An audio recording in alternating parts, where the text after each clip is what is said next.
we that are dead to sin live any longer therein. This is not saying that a Christian cannot commit an action of sin. What this is talking about, that your old sin nature, again, this word that is used here is a noun. It's not describing what you do. It's describing what makes you do what you do. It's talking about the sin nature. And out of the 49 times that sin or sins is referred to in the book of Romans, all but one of those is referring to the sin nature, not to an action of sin. And so when this says that we are dead to sin, this is not saying that you can't act out and commit things that are wrong and do acts of sin. This is saying you are dead to that sin nature, that sin nature on the inside of you is dead. Now that raises a lot of questions, and I'm talking as fast as I can, and I'm going to deal with these things as we go through here.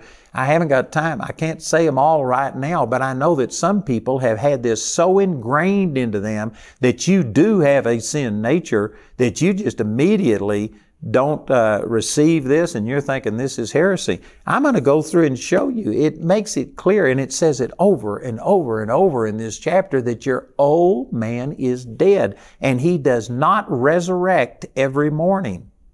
The sin nature, Satan does not have resurrection power. Your sin nature does not come back.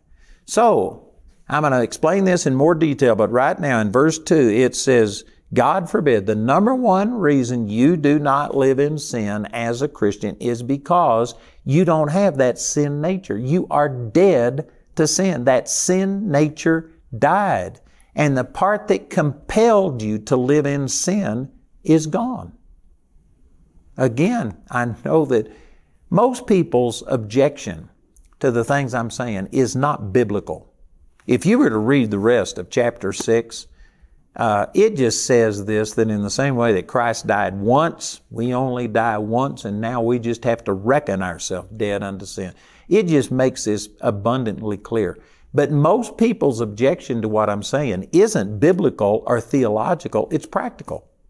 They just think, well, I know me, and you're saying I'm dead to sin, and yet, man, I can guarantee you I still lust, I still get angry, I still smoke, I still drink, I still use profanity sometimes, I still do this. And by example, they know that they commit sin, and so they just think, I can't believe this. Again, a Christian can act out sin, you can commit acts of sin, but your sin nature is gone.